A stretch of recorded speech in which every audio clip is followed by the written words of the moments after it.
美国最大的穆斯林民间社会组织美国伊斯兰关系委员会呼吁总部位于美国的连锁酒店希尔顿停止计划在东突厥散建造酒店项目。该组织国家执行董事阿瓦德和研究员斯迈尔在一份书面声明中表示，中国正试图摧毁维吾尔人的文化、历史，尤其是伊斯兰身份，作为针对维吾尔人的种族灭绝运动的一部分。声明说，希尔顿正在东突厥散地区和田市一座被推土机摧毁的清真寺遗址上建造一家酒店，帮助中国实现其种族灭绝目标。他们表示，希尔顿应该意识到中国迄今为止对维吾尔人和其他穆斯林少数民族的压迫政策，并停止该项目。声明称，为了确保维吾尔人的毁灭，中国正在推行文化擦除政策，清真寺和寺庙等成为目标。澳大利亚战略政策研究所表示，自2017年以来，东突厥散已有16000座清真寺被摧毁或损坏。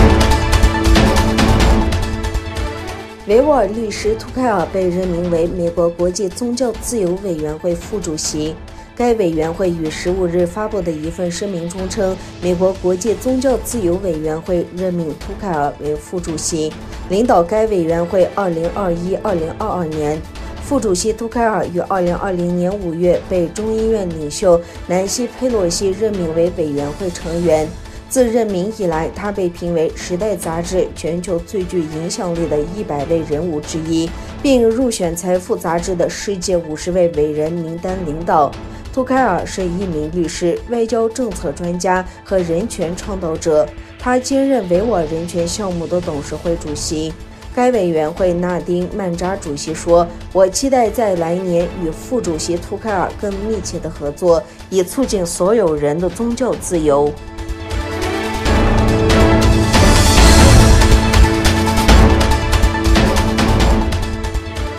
美国和阿尔巴尼亚签署了一项协调 4G 和 5G 移动通信基础建设的备忘录，进一步强化了前美国特朗普政府发起的全球清洁网络倡议。美国国务卿布林肯星期天在布鲁塞尔会见了在那里准备出席北约领导人峰会的阿尔巴尼亚总理艾迪喇嘛，并代表两国政府签署了这项备忘录。布林肯在签约仪式记者会上说，双方签署这项备忘录在使用可靠电信供应商提供最敏感技术方面，为其他国家树立了非常坚实的榜样。在时任国务卿蓬佩奥的领导下，美国国务院去年发布了清洁网络的全球倡议，称美国将在电信运营商、移动应用程序、应用程序商店、网络云服务和海底电缆5大领域全面清除不受信任的中国设备和技术产品，并呼吁各国效仿。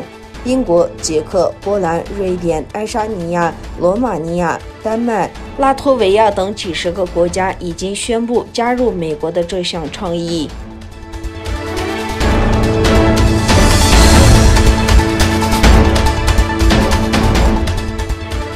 德国总理默克尔表示，北京必须在劳工权利有进展，欧盟就会批准与中国的投资协议。默克尔说，我们的目标是看到中国劳工权利取得重大进展，包括改善东突厥散强迫劳动者的权利。默克尔是该协议的主要支持者之一。该协议于去年担任德国欧洲理事会主席期间签署。根据该协议，北京承诺不知疲倦的工作，以通过一系列保护工人和禁止强迫劳动的国际劳工组织规则。中国当局被指控不公平地拘留数百万维吾尔人和其他穆斯林少数民族，并将他们用作廉价劳动力的来源。